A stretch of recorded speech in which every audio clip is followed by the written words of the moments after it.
4. संज्ञा। बच्चों, संसार के हर प्राणी, वस्तु, स्थान तथा भाव का कोई ना कोई नाम अवश्य होता है। इन्हीं नामधारी वस्तुओं को संज्ञा कहते हैं। यहाँ संज्ञा शब्दों के कुछ उदाहरण दिए जा रहे हैं। प्राणियों के नाम।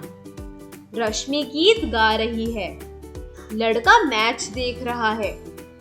शेर हिरन का पीछा कर रहा है।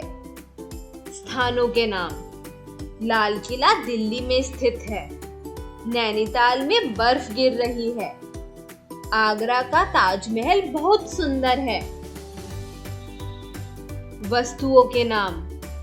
रवि बर्गर खा रहा है। स्नेहा को आइसक्रीम बहुत पसंद है। लड़की कलम से पत्र लिख रही है। भावों के नाम। माँ की ममता निराली होती है। बुढ़ापे में सहारे की जरूरत होती है। पर्वतों की हरियाली सबका मन मोह लेती है। बच्चों, आपने ऊपर देखा कि प्राणियों के, स्थानों के, वस्तुओं के व भावों के अलग अलग नाम हैं। ये सभी नाम संज्ञा कहलाते हैं। इसलिए कहा जा सकता है कि किसी व्यक्ति, प्राणी, वस्तु, स्थान या भाव के नाम को संज्ञा कहते हैं। मुख्य रूप से संज्ञा के 3 भेद हैं: व्यक्तिवाचक संज्ञा, जातिवाचक संज्ञा, भाववाचक संज्ञा। व्यक्तिवाचक संज्ञा महात्मा गांधी का सभी आदर करते हैं।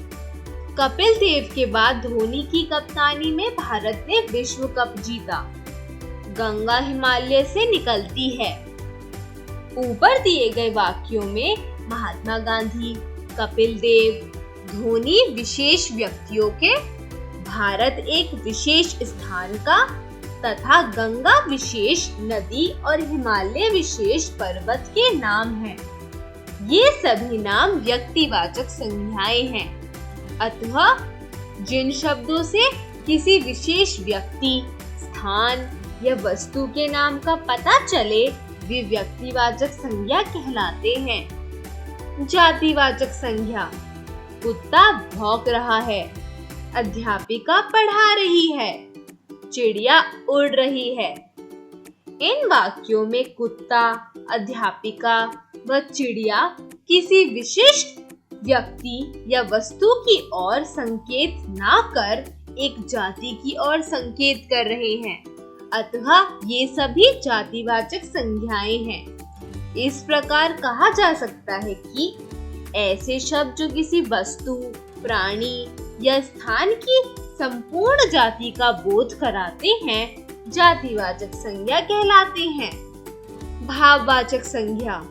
कमल की सुंदरता लाजवाब है। झांसी की रानी लक्ष्मीबाई की बहादुरी अद्भुत थी। मोटापा बीमारी की जड़ है।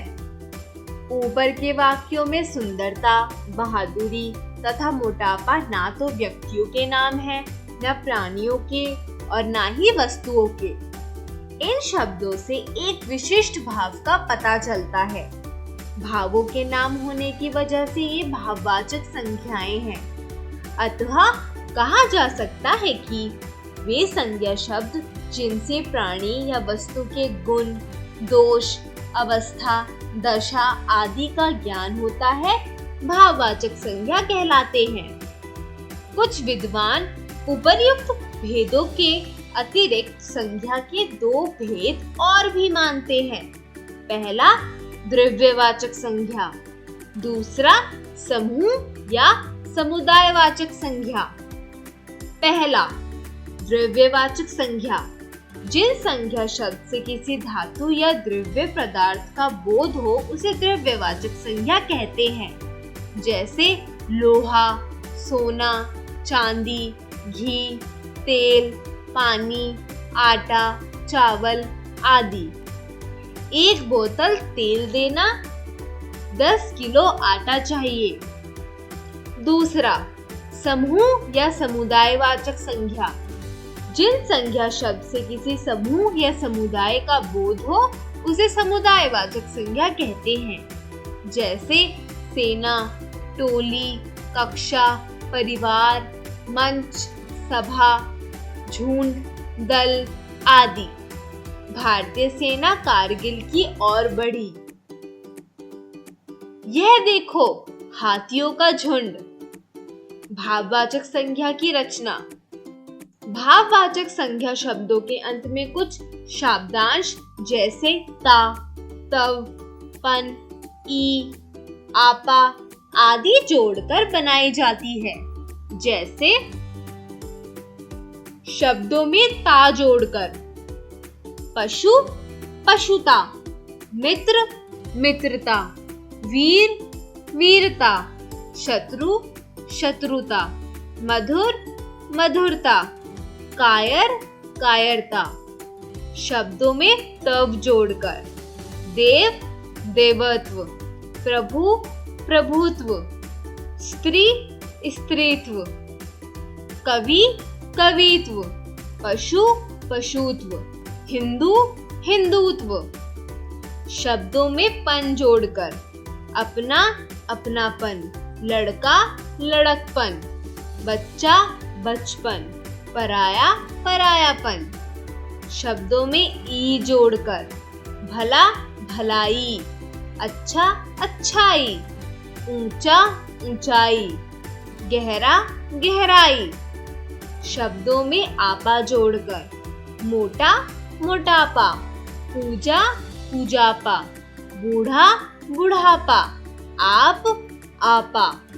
शब्दों में आवट जोड़कर लिखना, लिखावट, सजाना, सजावट, थकना, थकावट, गिरना, गिरावट।